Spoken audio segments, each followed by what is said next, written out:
Hello everyone, আসসালামু আলাইকুম। Welcome back to my channel Poppy's cooking studio. আজ আমি আপনাদের তৈরি করে দেখাবো কিভাবে কফি শপের মতো করে কোল্ড কফি তৈরি করা যায় এবং দুটি পদ্ধতিতে, কোনো রকম ব্লেন্ডার এবং বিটার ছাড়াই। আশা করছি রেসিপিটি আপনাদের অনেক ভালো লাগবে। রেসিপিটি কেমন লেগেছে সেটা অবশ্যই কমেন্ট করে জানাবেন। তো চলুন দেখে নেওয়া যাক কীভাবে তৈরি করা যায়। এখানে আমি নিয়ে নিচ্ছি ডার্ক চকলেট, আপনারা চাইলে মিল্ক চকলেটও নিতে পারেন, এতে কোনো সমস্যা নেই। তারপর আমি এখানে 4টা কিউব নিয়েছি। এখন আমি এটাকে ভেঙে নিচ্ছি। তারপর আমি এর মধ্যে দিয়ে দিব দুধটাকে আমি আগেই একদম গরম করে নিয়েছি। এখানে কিন্তু নর্মাল টেম্পারেচারে দুধ দিতে যাবে না, তাহলে চকলেটটা গলবে না। এখানে আমি টোটাল 4 চা চামচের মতো দুধ দিয়েছি। এখন আমি চকলেটটাকে দুধের সাথে ভালো করে মিশিয়ে নিব। যেহেতু গরম দুধ দিয়েছি সেজন্য চকলেটটা খুব সহজেই গলে গেছে। এখন আমি চকলেটের গোলাটাকে একটা সাইডে রেখে ঠান্ডা করে নিব, অথবা আপনারা চাইলে নর্মাল ফ্রিজে 10 মিনিটের জন্য রেখে দিতে পারেন। তারপর আমি আরেকটা বাটিতে নিয়ে নিচ্ছি কফি। এটা ইনস্ট্যান্ট কফি। সাধারণত এই ধরনের কফি আমাদের সবার বাসায় থাকে। এখানে আমি 2.5 চা চামচ কফি নিয়েছি। তারপর আমি দিয়ে দিচ্ছি চিনি। আমি এখানে টোটাল 5 চা চামচের মতো চিনি দিয়েছি। এখন আমি চিনি এবং কফি দুটোকে শুকনো থাকা অবস্থায় ভালো করে মিশিয়ে নিব। এরপর আমি দিয়ে দিব এর মধ্যে পানি।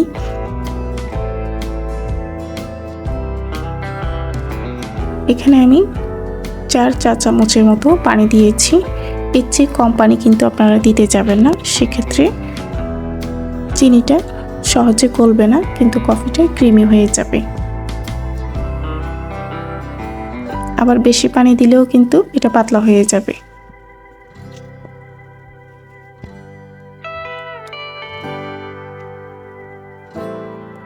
তারপর আমি নিয়ে নিচ্ছি একটা হ্যান্ড মিক্সার। এরকম হ্যান্ড মিক্সার যদি আপনাদের কাছে না থাকে তাহলে কাঁটা চামচ দিয়ে করতে পারেন। 5 থেকে 6 মিনিট সময় লাগবে, এর চেয়ে বেশি কিন্তু লাগার কথা না। খুব সহজেই এর মধ্যে ক্রিমি টেক্সচার চলে আসবে, অর্থাৎ চিনিটা গলে যাওয়া পর্যন্ত এটাকে নাড়তে হবে ভালো করে।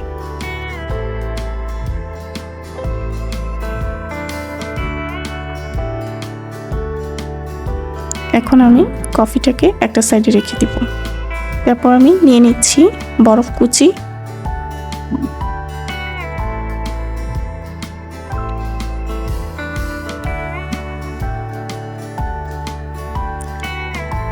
এখন আমি নিয়ে নিচ্ছি একটা গ্লাস।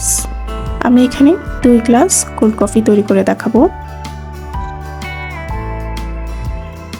তারপর আমি যে চকলেটটা গলিয়ে রেখেছিলাম সেটা আমি গ্লাসের মধ্যে দিয়ে দিচ্ছি। এটা কিছুই না, জাস্ট অ্যাপ্রো করে দিয়ে দিলেই কিন্তু চকলেটটা হয়ে যাবে। আপনারা যদি এটা বেশি ঝামেলা মনে করেন তাহলে চকলেট না গলিয়ে চকলেট সিরাপ থাকলে সেটাও দিতে পারেন, তবে চকলেট দিলে বেশি ভালো হয়।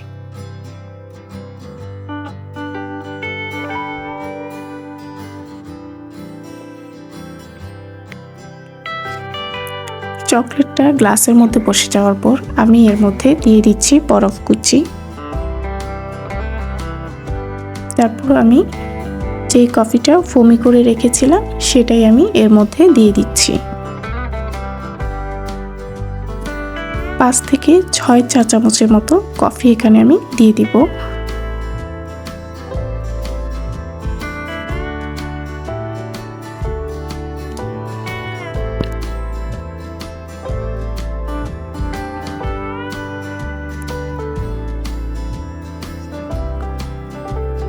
তারপর আমি এর মধ্যে দিয়ে দিব দুধ।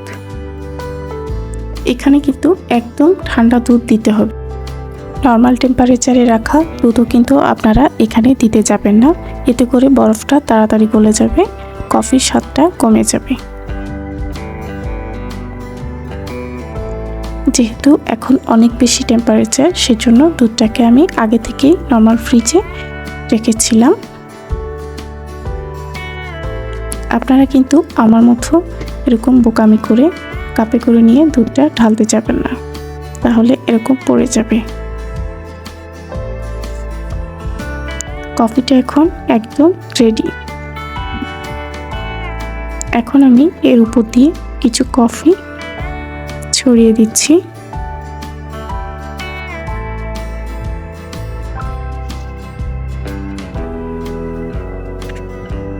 এই কফিটা বানাতে তেমন কোনো ঝামেলা নেই এবং এটা খেতে কিন্তু কোনো অংশেই কফি শপের চেয়ে কম নয়। এখন আমি আরেকটা পদ্ধতিতে কফি তৈরি করব। তার জন্য আমি নিয়ে নিচ্ছি এরকম একটা কোটার মধ্যে আমি 2 চা চামচ পরিমাণ কফি মিক্সটা নিয়েছি। তারপর আমি এর মধ্যে দিয়ে দিচ্ছি দুধ। এখানে আমি অল্প দুধ দিয়েছি 1 কাপ পরিমাণ। আপনারা চাইলে পুরো 1 গ্লাস দুধও দিতে পারেন, অথবা দুধ মিশিয়ে দিলেও পরে সমস্যা নেই। বোতলটাকে ভালো করে ঝাঁকিয়ে নিলে কফিটা একদম ফোমি একটা টেক্সচার আসবে, অর্থাৎ মনে হবে এটা ব্লেন্ড করা হয়েছে। ব্লেন্ড করা ছাড়াই কিন্তু এটা অনেকটাই ফোমি হয়ে গেছে, একদম দোকানের মতো পারফেক্ট কোল্ড কফি হয়ে গেছে। এখন আমি এর উপরে আবার কফিটা দিয়ে দিচ্ছি। তারপর আমি এর মধ্যে দিয়ে দিচ্ছি ভ্যানিলা আইসক্রিম। আপনারা চাইলে চকলেট আইসক্রিমও দিতে পারেন। আইসক্রিম দেওয়ার ফলে কফিটা দেখতে যেমন সুন্দর লাগবে, তেমনি খেতেও কিন্তু অনেক মজা লাগবে। রেসিপিটি যদি আপনাদের ভালো লেগে থাকে তাহলে চ্যানেলটি সাবস্ক্রাইব করতে পারেন। এতক্ষণ সাথে থাকার জন্য ধন্যবাদ সবাইকে।